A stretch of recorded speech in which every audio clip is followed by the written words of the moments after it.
ஆசிரியர்கள் அனைவருக்கும் வணக்கம். இந்த வீடியோவில் நம்ம என்ன பார்க்க போகிறோம் அப்படின்னா டிஆர்பி அப்டேட்ஸ் பற்றி தான் வந்து பார்க்க போகிறோம். என்னடா டிஆர்பிக்கு ஒரு அப்டேட்டா அப்படின்னு கேட்டால், டிஆர்பிக்கு அப்டேட் மேலே அப்டேட் வந்து பண்ணிக்கிட்டே தான் இருப்பாங்க. ஆனால் நம்மளுக்கு வேலைக்கான அப்டேட் வந்து பண்ண மாட்டாங்க. ஆனால் இப்போ வந்து என்ன அப்படின்னா, அடுத்த கட்ட நோட்டிஃபிகேஷன் என்னவா இருக்கலாம் அப்படின்னா யூஜி டிஆர்பியாக இருக்கலாம். சரியா, யூஜி டிஆர்பியாக இருக்கலாம். ஏன்னா நம்மளுக்கு வந்து அஸ் பர் ஆனுவல் பிளானர் அடிப்படையில் நம்மளுக்கு என்ன கால்ஃபர் வரும் அப்படின்னா யூஜி டிஆர்பி தான் வந்து வரும். ஸோ யூஜி டிஆர்பிக்கு ப்ரிப்பேர் பண்ணுற ஆசிரியர்கள் என்ன பண்ணுங்க அப்படின்னு கேட்டால், கொஞ்சம் வேகத்தை வந்து அதிகப்படுத்துங்க. என்ன பண்ணுங்கள், வேகத்தை அதிகப்படுத்துங்க. சரியா, இப்போ இருக்கிற மாதிரி வந்து படிச்சுக்கிட்டு இருக்காங்க. ஏன்னா இப்போ வந்து கொஞ்சம் தொய்வு ஆகிருப்பீங்க. இந்த படிக்கிறதுல தொய்வு வந்து இருக்கும். ஏன்னா நோட்டிஃபிகேஷன் எப்படா வரும், நம்ம வந்து மார்ச் மாதமே எக்ஸ்பெக்ட் பண்ணமே, ஆனால் இன்னும் வந்து வரலையே அப்படின்னு சொல்லிட்டு ஒரு மைண்ட் வந்து ஓடும். ஆனால் இது உங்களுக்கு கிடைக்கிற வாய்ப்பு அப்படின்னு நினச்சிட்டு என்ன பண்ணுங்க அப்படின்னா, ப்ரிப்பேர் பண்ணிக்கிட்டே இருக்கணும். அதே மாதிரி 4 மணி நேரம் நீங்கள் வந்து படிக்கிறீங்க அப்படின்னா, இதுக்கு முன்னால் 4 மணி நேரம் படிக்கிறீங்க அப்படின்னா டபுள் ஆக்குங்க, 8 மணி நேரமாக வந்து ஆக்குங்க. ஏன் அப்படின்னா, இந்த யூஜிடிஆர்பி கால்ஃபர் பண்ணிட்டான் அப்படின்னா, யூஜிடிஆர்பி கால்ஃபர் பண்ணிட்டான் அப்படின்னா உங்களுக்கு அடுத்த 90 டேஸில் என்ன பண்ணுவோம் அப்படின்னு கேட்டால் எக்ஸாம் வந்து வச்சுருவோம். கால்ஃபர் பண்ணதுலேருந்து அடுத்த 90 டேஸில் கண்டிப்பாக வந்து எக்ஸாம் வந்து வச்சுருவோம். சரியா, அப்படிங்கிறப்ப உங்கள் கையில் வந்து வெறும் 90 டேஸாக வந்துருக்கும். அந்த 90 டேஸ்க்குள்ளே நீங்கள் வந்து சிலபஸ் வந்து கம்ப்ளீட் பண்ணோம் அப்படின்னா குதிரை கொம்பு. ஸோ இப்போலேருந்து என்ன பண்ணுங்க அப்படின்னா, கொஞ்சம் முடிச்சு வச்சுருங்க. முடிச்சு வச்சிட்டிங்க அப்படின்னா அப்போ 90 டேஸ் வர்றப்போ உங்களுக்கு என்ன ஆகும்னா ரீகால் பண்ணுறதுக்கு வசதியாக வந்துருக்கும். சரியா, அதே மாதிரி யூஜிடிஆர்பிக்குரிய சிலபஸ் நான் வந்து என்ன பண்ணியிருக்கேன் அப்படின்னா கீழே வந்து கொடுத்துருக்கேன். எதில் அப்படின்னா டிஸ்கிரிப்ஷனில் நான் என்ன பண்ணியிருக்கேன் அப்படின்னா கீழே பிடிஎஃப் வந்து கொடுத்துருக்கேன். ஸோ முதல்ல உங்களுக்குரிய மேஜர் என்ன, இப்போ எக்ஸாம்பிளுக்கு நீங்கள் வந்து தமிழ் மேஜர் அப்படின்னா அதில் வந்து சிலபஸ் வந்து கொடுத்துருப்பாங்க. அது பெரிய பிடிஎஃபாக வந்து இருக்கும். அதில் என்ன பண்ணுங்க அப்படின்னா தேடுங்க, உங்கள் தமிழ் மேஜர் பின்னால் வந்து தேடுங்க, தமிழ் மேஜர் வந்து இருக்கும். அடுத்ததாக வந்து பார்த்தீங்கன்னா இங்கிலீஷ் வந்து இருக்கும். நீங்கள் பிசிக்ஸ் வந்து இருக்கும். ஹிஸ்ட்ரி வந்து இருக்கும். இந்த மாதிரி எல்லாமே வந்து பார்த்திங்கன்னா அந்த பிடிஎஃபில் வந்து இருக்கும். உங்களுக்கு என்ன தேவையோ அதை மட்டும் என்ன பண்ணுங்க அப்படின்னா கட் பண்ணி என்ன பண்ணிக்கோங்கன்னா பிரிண்ட் போட்டு வச்சுக்கோங்க. சரி, யூஜிடிஆர்பி ஆஸ்பிரண்ட்ஸ் பிரிண்ட் வந்து போட்டு வச்சுக்கோங்க. அந்த சிலபஸ் வச்சு என்ன பண்ணுங்க அப்படின்னா மெட்டீரியல்ஸ் கலெக்ட் பண்ணுங்கள். மெட்டீரியல்ஸ் வந்து கலெக்ட் பண்ணி நீங்கள் என்ன பண்ணுங்க அப்படின்னா ப்ரிப்பேர் வந்து படிங்க. ஆல்ரெடி மெட்டீரியல்ஸ் இருக்குது அப்படின்னா கொஞ்சம் அதிகமாக வந்து படிங்க. இல்லை ஒரு சில மெட்டீரியல்ஸ் நான் இன்னும் வாங்கலை அப்படின்னா இப்போ வந்து வாங்குறதுக்கு தயாராகிக்கோங்க. காசு செலவழிக்கிறதுக்கெலாம் நீங்கள் வந்து கூச்சப்படாதீங்க. அதாவது இது வந்து பார்த்திங்க அப்படின்னா நாளைக்கு நம்ம வந்து உங்களுக்குரிய ஃப்யூச்சரில் நீங்கள் வேலை, அதாவது ஒரு 55,000 சம்பளம் வாங்குறதுக்கு இது வந்து ஒரு 1000 ரூபா 500 ரூபா அப்படிங்கிறது ஒரு பெரிய விஷயம் வந்து கிடையாது. அதனால் அதுக்கெல்லாம் வந்து என்ன பண்ணக்கூடாது அப்படின்னா இது வந்து இவ்வளோ போகுதே அப்படின்னு நினைக்கவே வந்துக்கூடாது. சரியா, அதனால் மெட்டீரியல்ஸ் வந்து கலெக்ட் பண்ணி வச்சுக்கோங்க. அதே மாதிரி கையில் வந்து ஹார்ட் காப்பியாக வந்து வச்சுக்கோங்க. சாஃப்ட் காப்பியாக நான் வந்து பிடிஎஃப்பில் படிப்பேன் அப்படின்னா கடைசி வரைக்கும் நீங்கள் வந்து பாஸே ஆக மாட்டீங்க. சரியா, எதுக்காக அப்படின்னா படிக்க மாட்டீங்க. பிடிஎஃப்பில் படித்தா அப்படின்னா ரொம்ப கஷ்டம்ப்பா. சரியா, அதனால் வந்து கையில் வந்து ஹார்ட் காப்பியை வந்து வச்சுக்கோங்க, கொஞ்சம் கரெக்டாக வந்து இருக்கும். ஸோ யூஜிடிஆர்பிக்கு இந்த இதை வந்து நீங்கள் வந்து ஃபாலோ வந்து பண்ணிக்கோங்க. சரியா, அதே மாதிரி நான் இன்னொன்று சொல்லிட்டேன், யூஜிடிஆர்பிக்கு தமிழுக்கு வந்து நம்ம வந்து என்ன பண்ணுறோம் அப்படின்னா ரெடி பண்ணிக்கிட்டு இருக்கோம். தமிழுக்கு ஒரு டெஸ்ட் பேட்ச் மாதிரி நம்ம வந்து ரெடி பண்ணிக்கிட்டு இருக்கோம். யாரெல்லாம் தமிழுக்கு வந்து ப்ரிப்பேர் பண்ணுறீங்களோ நீங்கள் என்ன பண்ணுங்க அப்படின்னா கீழே நான் ஒரு லிங்க் வந்து கொடுத்துருக்கேன். சரியா, அதில் வந்து நீங்கள் வந்து தமிழுக்கு நான் வந்து ப்ரிப்பேர் பண்ணுறேன் அப்படின்னு சொல்லுங்கள். ஸோ நான் தமிழுக்கு வந்து நான் பக்காவாக வந்து ரெடி பண்ணிக்கிட்டு இருக்கேன். அதே மாதிரி தமிழுக்கும் ப்ளஸ் ஹிஸ்ட்ரிக்கும். சரியா, தமிழ் அண்ட் ஹிஸ்ட்ரி இந்த ரெண்டுக்கும் வந்து நான் வந்து ரெடி பண்ணுறேன். ஸோ உங்களுக்கு நீ ஒரு டெஸ்ட் பேட்ச் மாதிரி தேவைப்படுது அப்படின்னா நீங்கள் என்ன பண்ணலாம் அப்படின்னா கீழே அந்த இதில் வந்து கொடுங்க. சரியா, ரைட். அடுத்து நம்ம இப்போ யூஜிடிஆர்பி வருது. ஸோ என்ன பண்ணுங்க அப்படின்னா ப்ரிப்பேர் நல்லா வந்து பண்ணுங்கள். எப்போ வேணால் வந்து வரலாம். ஆகஸ்ட் மாதத்துக்கு அப்புறம் எப்போ வேணால் வந்து வரலாம். அடுத்தது வந்து பார்த்திங்க அப்படின்னா இந்த டெட் ஆஸ்பிரண்ட்ஸ். சார் டெட்டுன்னு ஒன்று இருக்கே, காமன் டெட்டு, இந்த டெட்டு வந்து வருமா வராதா அப்படிங்கிற ஒரு கேள்வி. ஸோ டிஆர்பி பொறுத்த வரைக்கும் ஒரு விஷயம் என்ன அப்படின்னா, அவன் திடீர்னு ஏதாவது ஒரு விஷயத்தை வந்து பண்ணுவான். அவன் மண்டக்கணம் பிடிச்ச மாதிரி, அதாவது திடீர்னு ஏதாவது ஒரு விஷயத்தை வந்து பண்ணி விட்ருவான். சரியா, அப்படிங்கிறப்ப நம்ம ஆனுவல் பிளான் கொடுத்தா தான் அவன் பண்ணுவான் அப்படின்னு சொல்லி கிடையாது. எப்போ வேணால் வந்து எது வேணால் வந்து பண்ணுவான். ஸோ காம்படேட்டுக்கு என்ன பண்ணுங்க அப்படின்னா, நான் நோட்டிஃபிகேஷன் வந்தால் தான், ஆல்ரெடி சொன்னதான், நோட்டிஃபிகேஷன் வந்தால் தான் நான் படிப்பேன் அப்படின்னு உட்காந்துருக்காதீங்க. தயவு செஞ்சு உட்காராதீங்க. ஏன்னா இப்போ உள்ள நிலைமைக்கு பேப்பர் 1 இருக்கட்டும், பேப்பர் 2 இருக்கட்டும், பேப்பர் 1 கூட கொஞ்சம் பரவாயில்லாமல் வந்து பண்ணி விட்றாங்க. இந்த பேப்பர் 2 வந்து உங்களுக்கு இருக்கிறதுலே கஷ்டமான கொஸ்டினை கேட்டு என்ன பண்ணுறான் அப்படின்னா அவங்களை வந்து ஃபெயில் ஆக்கி விட்ற அளவுக்கு வந்து பண்ணி விட்றான். அப்படிங்கிறப்ப இந்த பேப்பர் 2 ப்ரிப்பேர் பண்ணுறீங்கன்னா கொஞ்சம் நல்லா வந்து ப்ரிப்பேர் வந்து பண்ணுங்கள். இப்போலேருந்தே வந்து சிலபஸ் வந்துருக்கு. அதையும் நான் வந்து சிலபஸ் வந்து வைக்கிறேன், கீழே வந்து வைக்கிறேன். சிலபஸ் எடுங்க. சிலபஸ் எடுத்து என்ன பண்ணுங்க அப்படின்னா படிங்க. அதுக்கு மெஜாரிட்டி நம்மளுக்கு வந்து 6 to 12 வந்து படித்தாலே போதுமானது. அதில் எது தேவையோ அதை மட்டும் நீங்கள் வந்து என்ன பண்ணுங்க அப்படின்னா ப்ரிப்பேர் வந்து பண்ணுங்கள். டெட்டுக்கு வந்து ப்ரிப்பேர் பண்ணுறவங்க.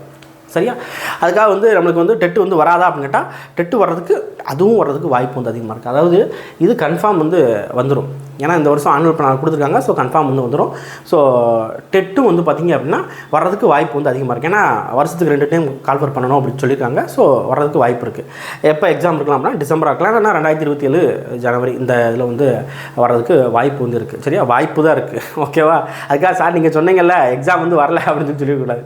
சரியா, ஸோ டெட்டுக்கு ப்ரிப்பேர் பண்ணுறவங்க இப்போலேருந்து நீங்கள் என்ன பண்ணுங்கன்னா ப்ரிப்பேர் பண்ணுங்கள். அதே மாதிரி சாதாரண நினைக்காங்க, எப்படி யூஜிடிஆர்பி கஷ்டமோ அதே மாதிரி இதையும் கொண்டு வந்துட்டான், டெட்டையும் கொண்டு வந்துட்டான். டெட்டை நீங்கள் வந்து நல்லா படித்தா தான் நீங்கள் வந்து அடுத்த கட்டத்துக்கு வந்து யூஜிடிஆர்பிக்கு வந்து போக முடியும். சரியா, நிறைய பேர் வந்து கதறாங்க என்ன அப்படின்னா, சார் எனக்கு 1 மார்க்கில் எனக்கு வந்து 74 என்றெல்லாம் சொல்கிறாங்க. 74 மார்க்கில் நான் வந்து நிற்கிறேன் சார், எனக்கு என்ன பண்ணுறேனே தெரியல அப்படின்னு சொல்லிட்டு. சரியா, அப்போ நம்ம என்ன பண்ண முடியும்? 74 மார்க்கில் வந்து நின்ட்டோம் அப்படின்னா நம்ம முன்னாலே வந்து ரொம்ப சூப்பராக வந்து படிச்சுக்கணும். சரியா, இல்லை நான் ஃபெயில் ஆனேன்னா 50 மார்க்கு 40 மார்க் எடுத்து ஃபெயில் ஆகிடணும். சரியா, அப்படின்னா கவலைப்பட மாட்டாங்க. ஏன்னா நான் படிக்கல, நான் வந்து ஃபெயில் ஆகிட்டேன் அப்படின்ட்டு.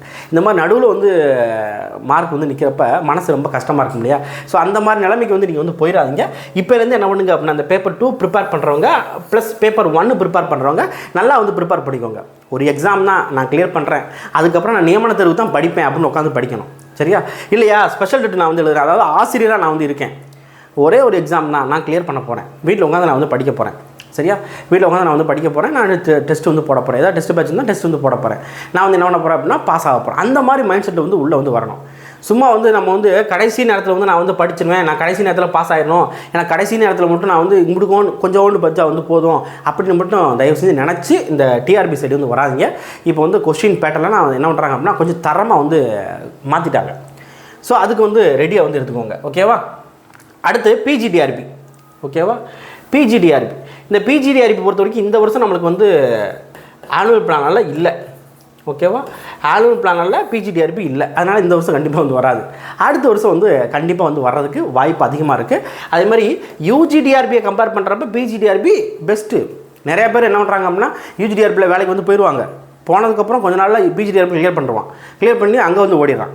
சரியா, ஏன்னா மெயினாக வந்து பிஜிடிஆர்பி தான் அவன் மெயினாக வந்து இருப்பான். அப்போ பிஜிடிஆர்பி நீங்கள் வந்து படிக்கிறீங்க அப்படின்னா கொஞ்சம் நல்லா வந்து படிங்க. காத்திருந்து இந்த கொக்கு வந்து மீனை தூக்கும் தெரியுமா, ஒரு திருக்குறள் அழகாகவும் சொல்லியிருப்பாங்க. சரியா, அந்த மாதிரி காத்திருந்து மீனை தூக்குற மாதிரி நீங்கள் என்ன பண்ணுங்க அப்படின்னா வேலையை வந்து தூக்கணும். என்ன பண்ணணும், வேலையை வந்து தூக்கிடணும்.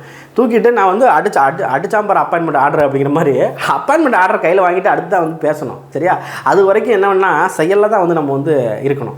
ஆக்டிவிட்டீஸ் வந்து என்ன எப்படி இருக்கணும்னா ஸ்டடி, முழுக்க படிப்பு படிப்பு படிப்பு இதில் தான் வந்து இருக்கணும். சரியா, என்ன தப்பு பண்ணுறாங்க அப்படின்னா, ஒன்று நல்லா வந்து படிக்கிறாங்க, ரொம்ப ஹார்ட் ஒர்க் வந்து பண்ணுறாங்க, ஆனால் எதை படிக்கணும்னு தெரியாமல் வந்து படிச்சுக்கிட்டு இருக்காங்க.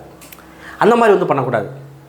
சரியா, இல்லையா சுத்தமாக படிக்கிறே கிடையாது. நான் வந்து எனக்கு வந்து அறிவு நிறையா இருக்குது. சரியா, நான் வந்து லாஸ்ட்டில் வந்து நான் வந்து படிச்சுக்குவேன் அப்படின்னு உட்காந்துக்கிட்டு இருப்பாங்க நிறைய பேர் என்னென்னா, அதாவது ரொம்ப அறிவாக இருக்கிறவன் தன்னை அறிவாக வந்து நினச்சிக்கிட்டு என்ன பண்ண மாட்டான் அப்படின்னா கம்ஃபர்ட் ஜோன்லேயே இருந்துக்கிடுவான், அடுத்த கட்டத்துக்கு இருந்து நகர மாட்டான். சரியா, ஓரளவுக்கு பரவாயில்லாமல் படிக்கிற ஆட்கள் தான் என்ன பண்ணுறாங்க அப்படின்னு கேட்டால், நம்ம அடுத்தடுத்து நம்ம வந்து போவோம், படிப்போம்னு படிச்சுக்கிட்டே இருந்து லாஸ்ட்டில் வந்து வேலையை வந்து வாங்கிடுறாங்க. இந்த வேலையை வாங்குறதுல இது ஒரு இது இருக்குது, நீ ரொம்ப அறிவாக இருப்ப, நீ ரொம்ப டேலண்ட்டாக இருப்ப, ஆனால் உனக்கு வேலை கிடைக்கிறதில்ல. காரணம் என்ன, நான் அறிவாக இருக்குன்னு நினைக்கிறது தான் காரணம். சரியா, இல்லை நான் அறிவு இல்லைப்பா, நான் நிறைய கற்றுக்கணும், நான் நிறையா வந்து படிக்கணும், நிறையா டெஸ்ட் வந்து போடணும் அப்படின்னா நீ கண்டிப்பாக வந்து வேலை வாங்குவேன். அதனால் இந்த மனப்பான்மை வந்து மாற்றிடுங்க. சரியா, அதனால் பிஜிடிஆர்பிக்கு நீங்கள் வந்து படிக்கிறீங்க அப்படின்னா கொஞ்சம் டைம் வந்து நல்லா வாஸ்ட்டாக வந்து இருக்குது, நிறையவே இருக்குது, 1 வருஷம் டைம் வந்து இருக்குது. சரியா, அதுக்காக சார் 1 வருஷம் டைம் இருக்குது, நான் வந்து இப்போல்லாம் படிக்க முடியாது, நான் வந்து அடுத்த வருஷம் தான் படிப்பேன் அப்படின்னா அதுக்கு அடுத்த வருஷமும் உட்காந்து படிச்சுக்கிட்டு இருப்பீங்க. சரியா, அதனால் இந்த வருஷத்துலேருந்து பிஜிடிஆர்பி அது ஒரு கடல். யூஜிடிஆர்பி எப்படி ஒரு கடலோ அதை விட பெரிய கடல் என்னது அப்படின்னா பிஜிடிஆர்பி. சரியா, ஆனால் என்ன அப்படின்னா இந்த யூஜிடிஆர்பிக்கு பிஜிடிஆர்பிக்கு வித்தியாசம் என்ன அப்படின்னா, ஒரே பரீட்சை ஓஹோன்னு வாழ்க்கை. எங்கே பிஜிடிஆர்பியில், யூஜிடிஆர்பி அப்படி கிடையாது, டெட் எழுதணும், அதுக்கப்புறம் யூஜிடிஆர்பி வந்து எழுதணும். இங்கே அப்படி கிடையாது, ஒரே ஒரு பரீட்சை தான், அந்த பரீட்சை கிளியர் பண்ணுறியா வாழ்க்கை.